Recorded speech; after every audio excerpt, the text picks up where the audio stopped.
recording. Now it's official. Tell me how you really feel about the government. No, I'm kidding. Well, hello. I want to welcome all of our listeners, whether you're watching or listening or on in your car or on a treadmill, running, jogging, whatever. I know you're going to get a great deal out of this podcast. In fact, I know based on the book that I've gone through several times, underlined, folded pages, made notes. I promise this is a subject that you'll go back and listen to this podcast several times. I like that, Dr. Lennox, because it gets my listenership up, because they listen so many times when you're on. But There's Always a Way podcast, and our special guest is the one-of-a-kind Dr. John Lennox. And Dr. Lennox, we are honored to have you back on. You were on our very first podcast, some 30 podcasts ago, our very first, on Where is God in a Coronavirus World. And man, you brought such insight and such discernment on helping us navigate these very foggy days. And it was just a breath of fresh air. It was like a wind from elsewhere, blew away a lot of the fog that invisible enemy was causing. So I want to thank you for that. But I want to make sure you and your wife are doing well there in Oxford. Well, thank you very much. I didn't know that I was honored to be the very first podcast. Yes, and now it sounds as if I'm the 31st. Yes, sir. But we are doing well. Since I last shared with you, I've been doing a lot of writing and a lot of thinking, because we still have lockdown here, but we have been preserved from the virus at least. And we're well looked after, good neighbors, and also good food delivery services, and constant contact with Skype and Zoom with our children, and of course with many other people around the world. Yes, sir. Well, Doc, a question that's always intrigued me about you, a young man growing up in Northern Ireland, who goes on to become literally a renowned mathematician, and then a philosophy professor and a philosophy of science professor. And then in the midst of all of that, between Oxford and Cambridge, in the midst of that, you have written so many, I want to say treatises, but so many books and pamphlets on the Christian faith. In other words, the reality of it, the surety of it, biblical worldview. You've become one of the leading apologists in the world in my lifetime. I say all that to say, with the math background, the science background, written so many books on theology and understanding worldview, what in the world, and I say this out of great curiosity, led to this interest in certain things of science? I'm talking about all the latest technology, the latest discoveries, the latest theories. And I've just been intrigued, because normally Oxford I think of as traditional and staid, and yet every time I'm around you, you're thinking 10 years ahead, 15 years ahead, on some cutting edge issue that's going on in the world. How did all that happen? What started that spark? Well, I've always, it's very hard to say looking back, but I suppose the key to many things is that you have good teachers. And my teachers at school were very varied. I had very good language teachers and a very good maths teacher. And that sparked the interest in mathematics. But in those days, of course, you couldn't do mathematics really without doing a fair bit of physics. And that was even true at Cambridge. And because I was a Christian and curious about the way in which Christianity fitted with science and mathematics, that meant that very early on, and I'm talking about late teenage, I began to read some people that really opened my mind. One in particular was the late Dr. Robert Clark of Cambridge, who was a prolific author and thinker. And he wrote about science and Christianity in a way that really opened my mind. And what I learned from him was there is science, but there's also the interpretation of science. And the way in which various people came, all of us, in fact, came to science with presuppositions. And I got fascinated particularly in the way in which atheism influenced many scientists. And that started a lifelong passion. And so my interest in virtually everything grew and grew. And Oxford and Cambridge, neither of them, I can assure you, is staid from a scientific perspective or a philosophical one. They're both vigorous centers of thinking and research. So it's been my privilege to be at both, a student at Cambridge and a professor at Oxford. So that gives just a little insight. But I think it was my parents originally. It gave me a love for thinking about everything and realizing that this world is God's world, it's God's creation. And God has encouraged us to explore it. Even in the beginning of the book of Genesis, he told human beings to name the animals, which is the beginning of biology, actually. And I've been involved in this with great pleasure, believing it is something that God wants me to do. Well, your latest book, I believe, number 24.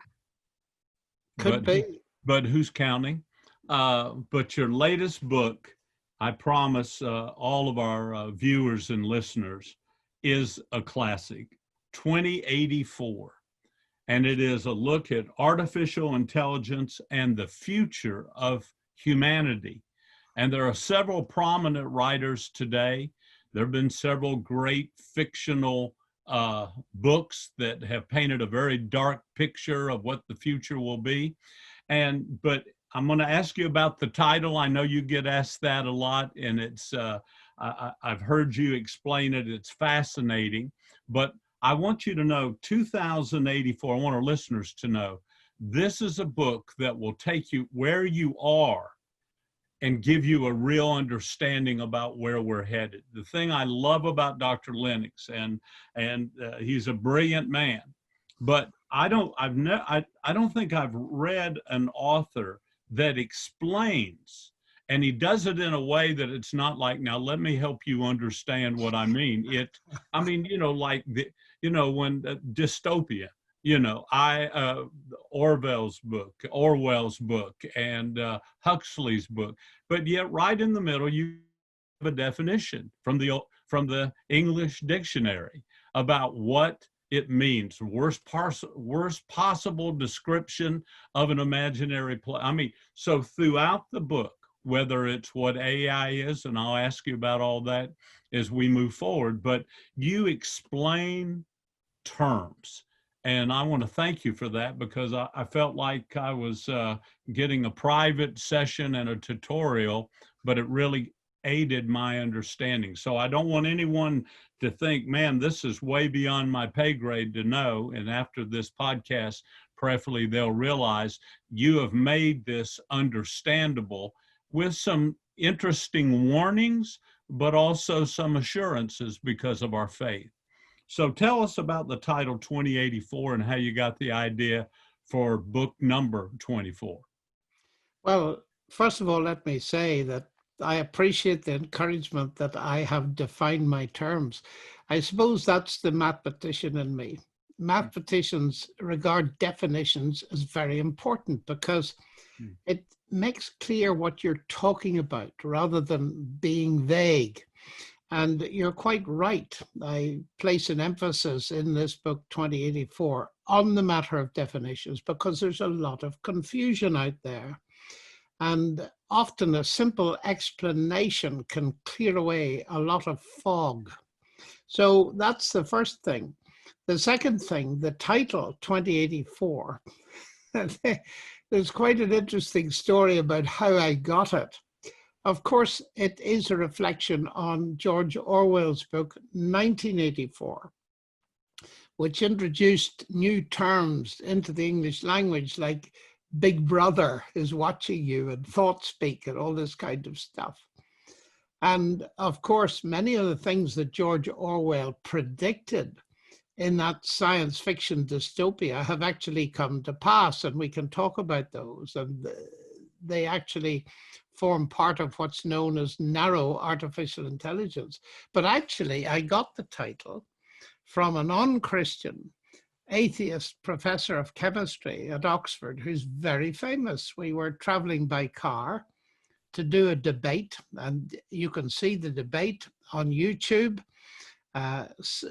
Professor Peter Atkins and myself at Southampton University, and it is a very vigorous debate, I tell you. But we were chatting in the car, not about the debate, because we ruled that topic out. So Peter asked me what I was writing. And I told him, and he said, I've got a title for you. I said, what's that? He said, 2084. Well, I said, I like it. And if I use it, I will acknowledge you, which I've done in the book. The basic idea was to get across to people just what is going on in the world of artificial intelligence. And as you put it, to give them some assurances, but also to take seriously some of the warnings, not just about the futuristic stuff, but about stuff that's actually happening in our societies today. So that's the basic background to it. Why I wrote the book was that I was asked to give a talk to a group of serious Christian leaders on this topic, because it relates to our understanding of who human beings are. And that is a kind of side reference on what are we doing to human beings? Are we going to create intelligent robots and all this kind of stuff? And I first thought no, and then I thought, no, this is too important. And I started work on the talk and then rapidly discovered that this would provide material for a book. So I've worked on it for 2 or 3 years now. And I'm very encouraged to see the results. Undervan have done it beautifully. I hope you'll agree. No question about it. No question. And we were privileged because you brought 2 different lectures to our SLU students for their graduation. You honored us by being our keynote speaker, and you spoke on what you were finding and where you were at the time. That's right. And my talk to your students actually was part of the research process. So I'm grateful for the opportunity, because as you saw, the reaction of the students and the other people who were with them was hugely positive. And that was one of the indicators that helped me to keep my head down, so to speak, and keep writing. Doc, you have a way, and of course, the thing I love is that our goal is to give students about a 20-year head start.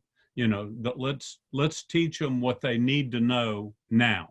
You know, yes, the best we can. So whether it's people skill, the soft things, you know, people skills, time management goals, but also, you know, how to think and how to dream and how to lead and what it means to be a young man, young woman of God. But you have such a way. I mean, I would encourage all of our listeners and viewers to this podcast to go on YouTube and check out these debates between you and various personalities. But one thing, you're full of grace and truth. You have always kept your humanity. One thing you stress in this book is that we've got to almost fight for humanity. We got to really make sure we understand what it means to be human, and that's right, in the highest sense of it. But you've been full of grace and truth. And you've maintained relationships and friendships in many cases, even though you were going toe to toe with some pretty heavyweight people. Big time. So I want to thank you for that. I also want you to know that your emphasis, there was a phrase and you were quoting Dan Brown in one of his books. But it said, but I hear this and see this, and I'd like you to comment. There are those who use results to fulfill lifelong goals of employing the truth of science to destroy, quote, the myth of religions. And, you know, that just seems to be what's happening to our students. It's what's happening in many of our leading educational institutions, but it's happening across the board, not across the pond here in the United States as well as Europe. But, you know, folks are trying to take the truths of science and then they use that to try to make religion and faith to be a myth. Yeah, that's absolutely right. And it was reading that.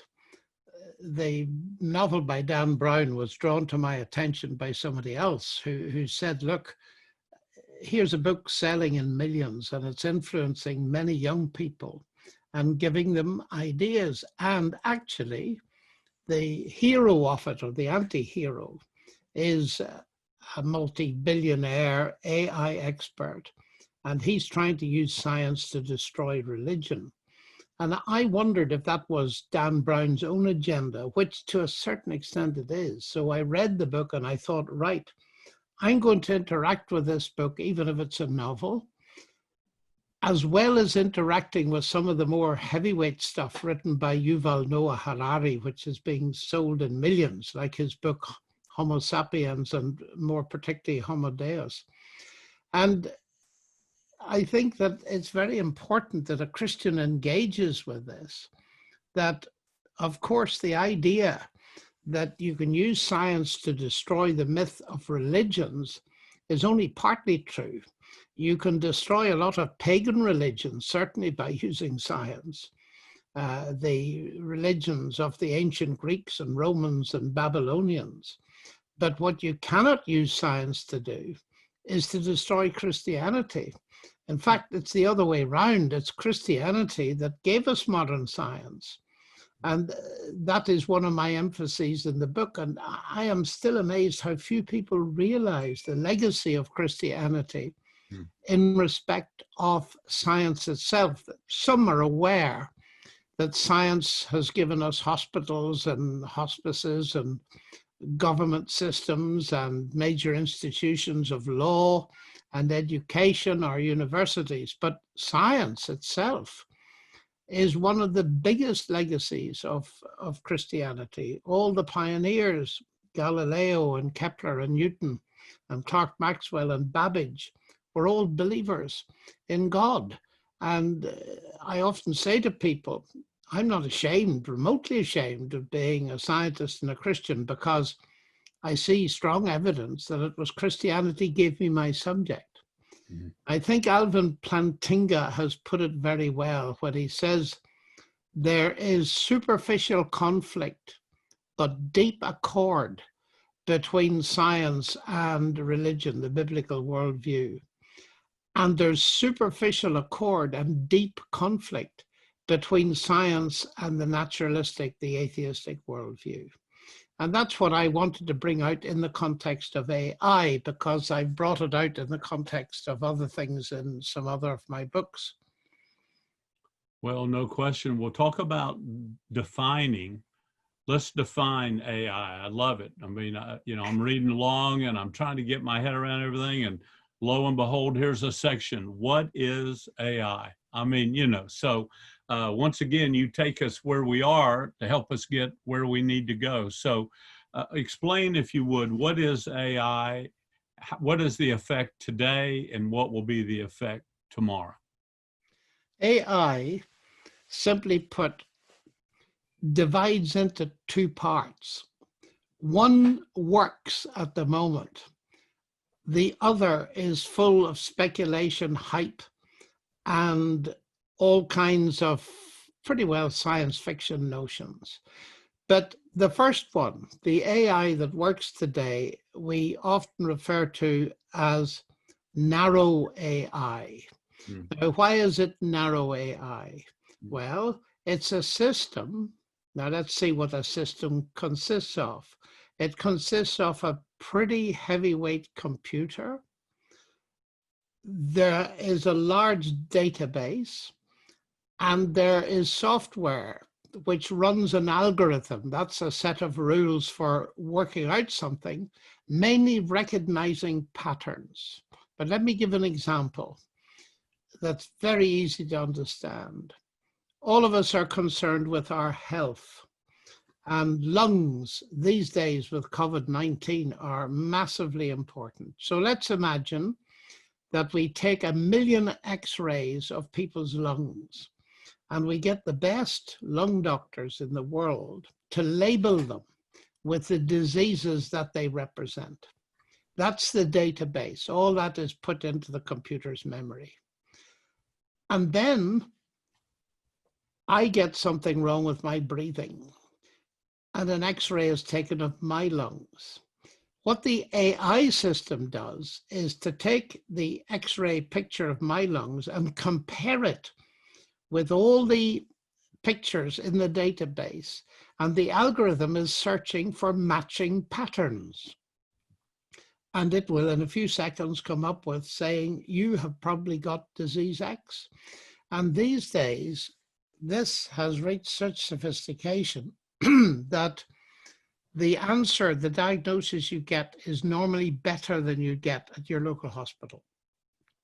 And you can roll that out many, many times. There's massive research going on because we have the computing power now that we didn't earlier have to do this kind of thing very quickly. So let's sum up. What is that system doing? One thing, and one thing only. It's searching for a match for your X-ray. Now, normally, to do that requires human intelligence. This system is not intelligent, but it simulates intelligence because what it produces is something that normally takes intelligence. The work, the intelligent work, has been done by the doctors, the people that designed and built the computer and the software. There's massive intelligence invested in the system, but what it does is not intelligent. It simply simulates intelligence. And that is hugely important because the vocabulary we use, artificial intelligence, machine learning, deep learning, and all this kind of thing, can give people very easily the impression that we're dealing with an intelligent machine. We are not. That brings me to the second kind of AI, which is AGI, artificial general intelligence. Now, the idea here is to make something that is super intelligent. That is, it can do not just one thing, but everything that it would normally take human intelligence to do. And research and thinking about that splits again into two. First of all, they're starting with human beings and trying to enhance their intelligence and turn them into a super intelligence. We can look at that in a minute. But then there's the other way of looking at it, and that is the idea of building an intelligent being of some sort that doesn't depend on biology, but is based on silicon. And it's that kind of notion you hear when people talk about building a machine. We could upload our brains and the content of our minds onto them in the future, et cetera, and we'll not be dependent on organic material that decays. So there's the quest for the super intelligence that can do everything human beings can do. And of course, we're nowhere near it for various reasons that I can discuss. So you have two separate things. You have the AI that's working at the moment, and some of it is very good. But there are risks with it because, and we can go into this if you wish, the systems that recognize patterns can recognize faces. And surveillance technology can be used to pick up criminals and terrorists, but it can also be used to suppress people. So we can go into that as and when you wish. We're seeing that today being played out on a pretty grand scale in Asia. Certain real totalitarian consequences on an entire people group. We are indeed in Xinjiang in China and the Uyghurs. And it is very serious stuff because any reports that are reaching us in the West make absolutely grim reading. Mm. And I first became aware of it in a Time magazine article, I think a couple of years ago, that was written by an expert on China, Chinese watcher. And at the end of the article, there was a statement that this should be a warning to the West because all the technology that is used is already available here. And the only difference is that it is not yet in the hands of a totalitarian government. And immediately after I read that, I listened to our UK news, and there was a police chief saying that's exactly what we need in London. But these people are being stopped every kilometer or so going down the street. Their smartphones are taken, everything on them is read.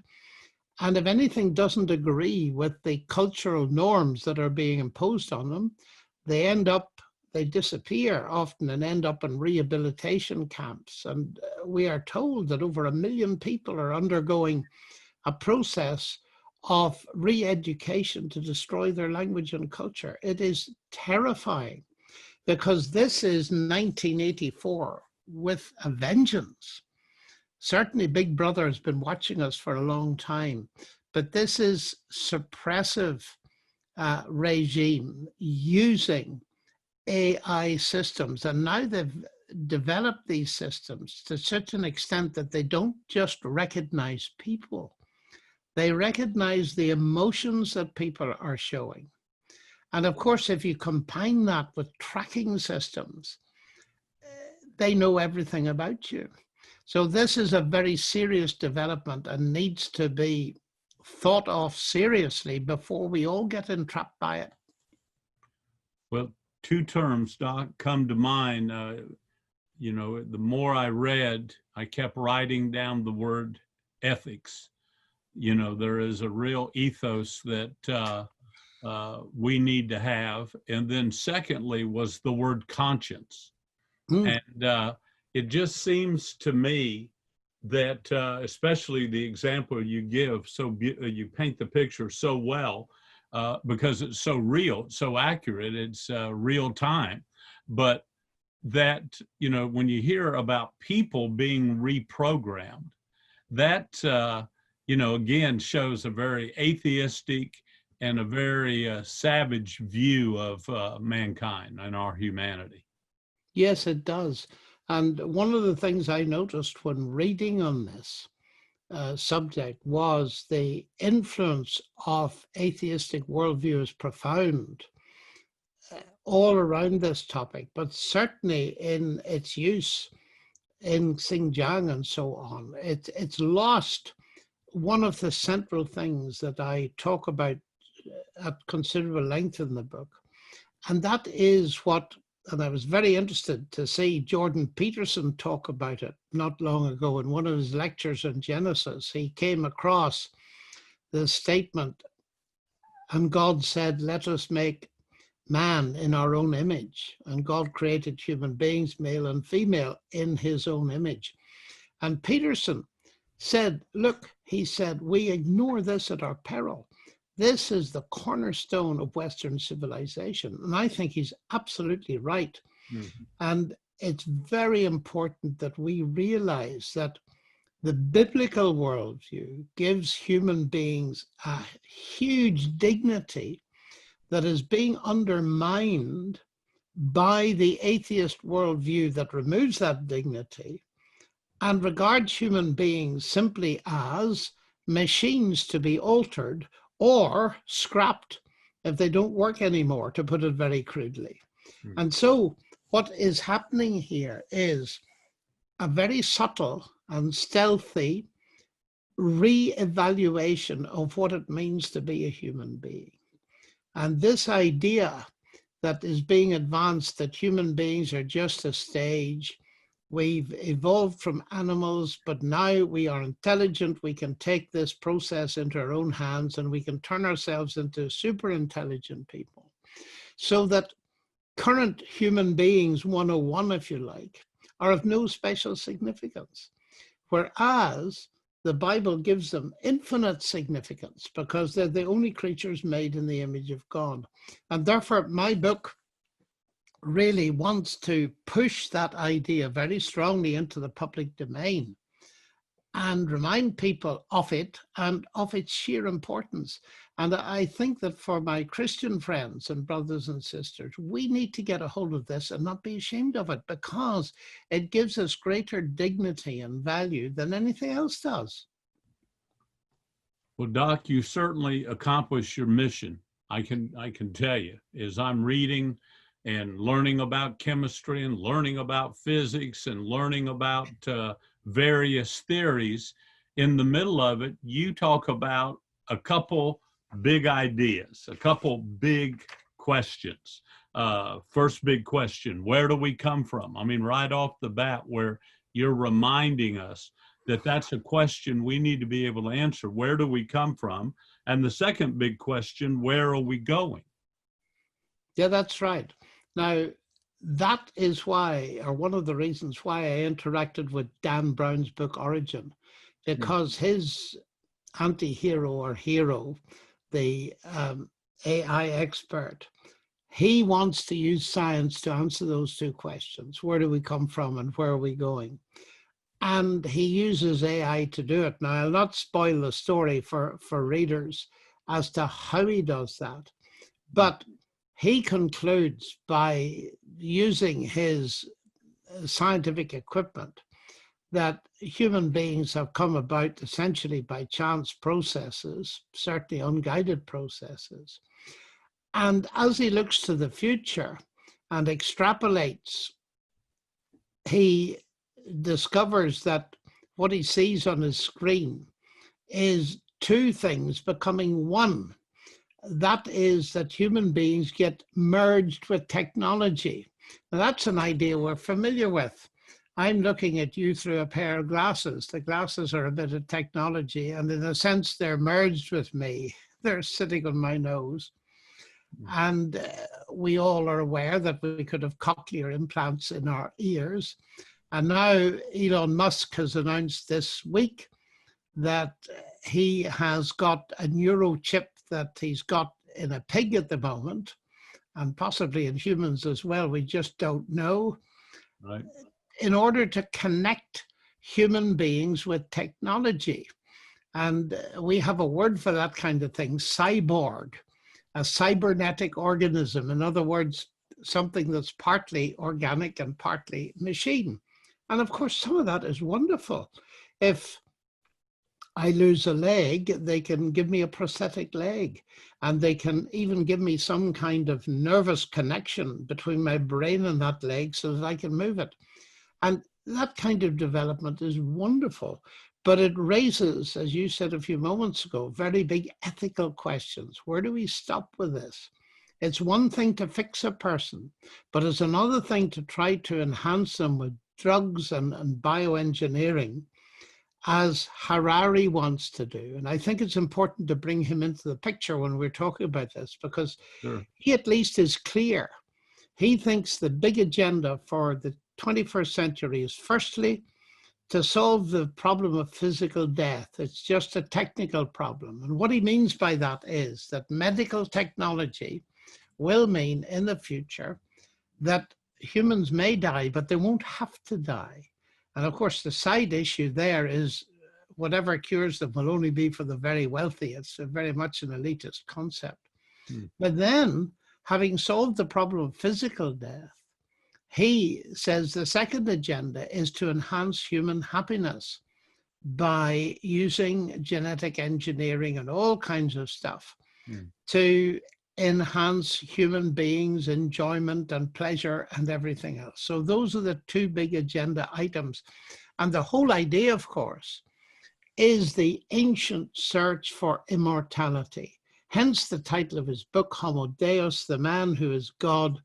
He's shooting for the stars. He wants humans to turn into gods. And I rather wryly tell people, be very careful with that idea, because the first suggestion of it was made by a snake. And in the original story in Genesis. And that's what I analyze in the book, is this trend.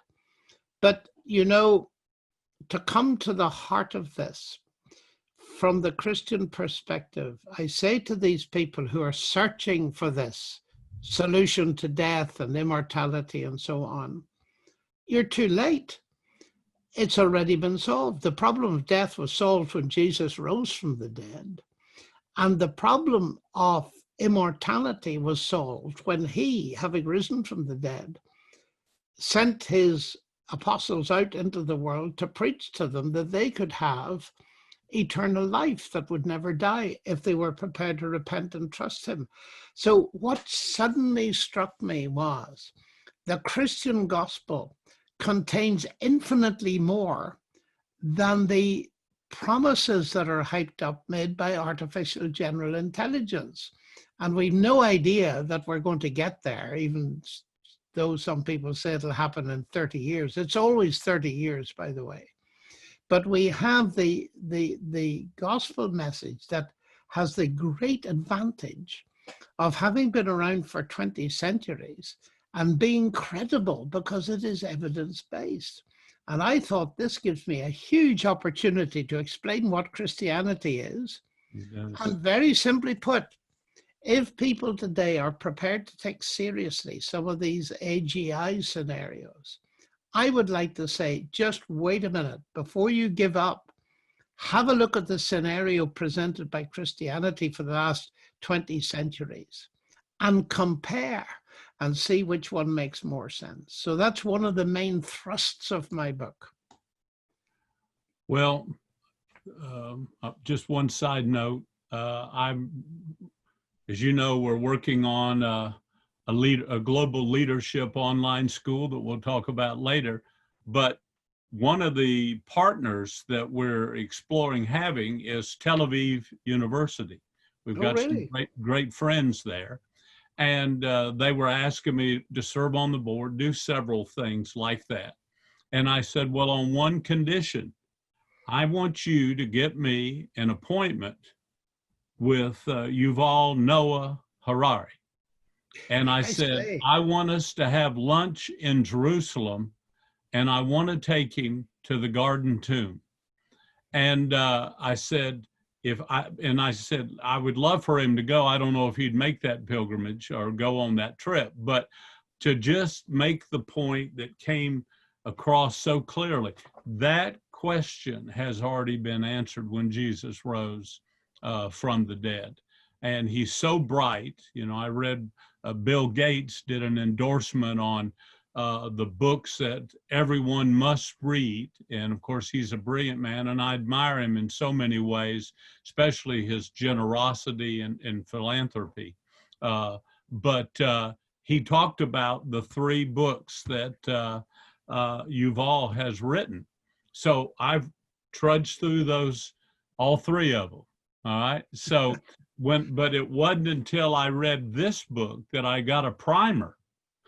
I felt like I got a Rosetta Stone. Yes. So I want to thank you for that. Well, that's my pleasure.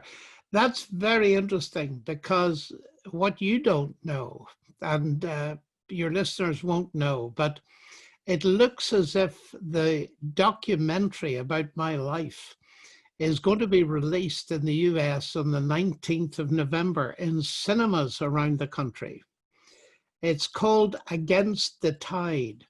And it features 2 people, myself and Kevin Sorbo, who's a very well-known Hollywood actor. Hercules, that's right. But a man of faith. Well, yeah. Absolutely. And one of the main scenes in it is where we wander around the Garden Tomb and discuss the resurrection. So there's a major part of that film done in Jerusalem and in Israel. And it may be something that you and your SLU and also your contacts would be interested in. Yes, very So much. I think 19th of November, and if people can keep in mind, it's called Against the Tide. Well, we will certainly make sure that gets posted on social media, Please and do. may want to talk to you about that. You know, I've got a bone to pick with Kevin, because you know he played Hercules, and everywhere I go, people get us mixed up. All, no, I'm kidding. All right, it Well, wasn't that. well, Anyway, okay. now Doc, one last thing. I love I mean the number of scriptures that you've used in this book is staggering, and especially when you consider the context of the book. It is a application and using God's word to answer some of these great, deep, fundamental, but burning questions. And I remember Toffler's book years ago, Future Yes, Shock. future shock. Hmm. So when I read that chapter and the way you use that term, future shock, and you're talking about the return of the man who is God. So we're going through all this buildup of trying to make man a God, and you go, well, wait a minute, you're going to be shocked. There's an event coming. Tell us about that chapter. Well, that's a very important chapter because the notion, uh, the conviction that Christ will return is not some peripheral part of Christianity, as many people think. The moment you mention that you believe that Christ will return, they say, hey, half a minute, that's crazy. But it isn't crazy. It's actually one of his central claims. And many people are unaware that when he was put on trial before the high priest in Jerusalem, they asked him, was he really the Messiah? And he said, yes. And you will see the Son of Man sitting on the right hand of God and coming on the clouds of heaven. They crucified him for that claim to be the figure that the prophet Daniel saw in the 5th century BC coming. And Jesus told his disciples privately he would return. And the apostles preached that he would return. And what I wanted to do was to bring this into focus because it is part of the Christian hope. In fact, it's the fulfillment of the Christian hope. And to compare it with all these other scenarios that are being put to us.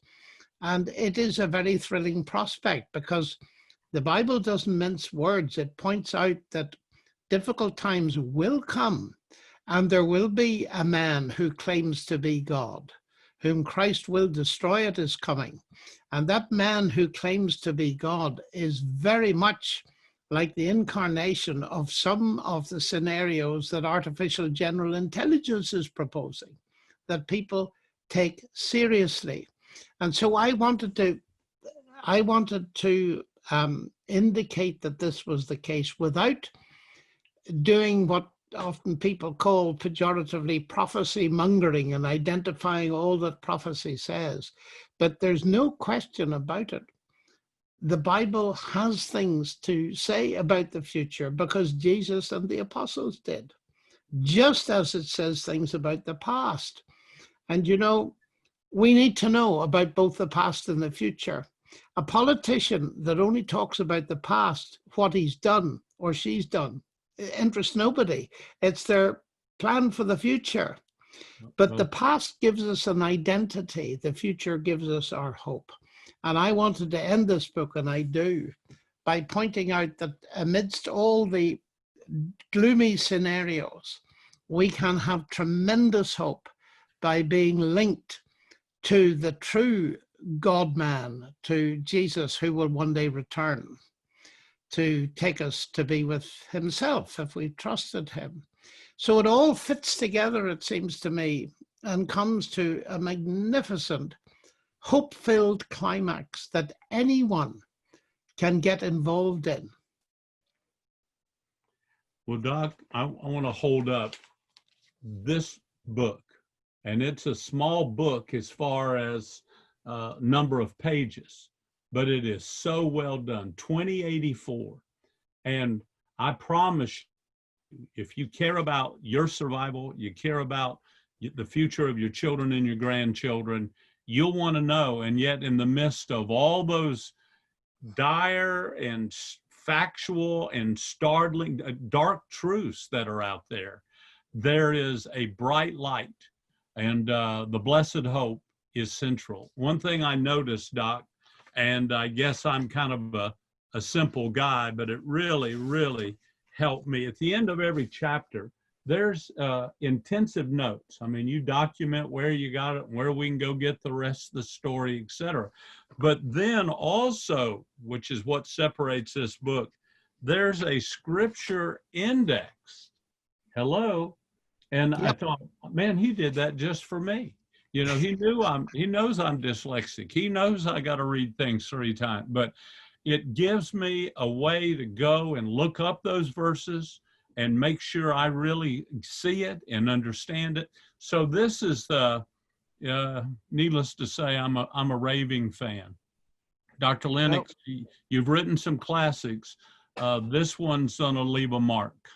Well, thank you very much for the interview, and thanks to all of you who are watching and listening. And I trust that you will enjoy the book and tell other people about it. It's got its own website, 2084book.com, where you can see a trailer, and it comes out with a series of videos on each chapter as well that can be obtained. Wow. And you can hear about that on Amazon, it's on Audible, and it is available in many different forms in different places. Well, Thank you so much. Only natural that you'd take advantage of technology on making this message available, right? That's right. Thank you so much. Thank you, Dr. Lennox. Always a pleasure. We're grateful for your commitment to the faith that was once and for all delivered unto the saints. And you've made it so relevant and so real and defendable for so many. And we're very grateful. Thank you. Thank you very much.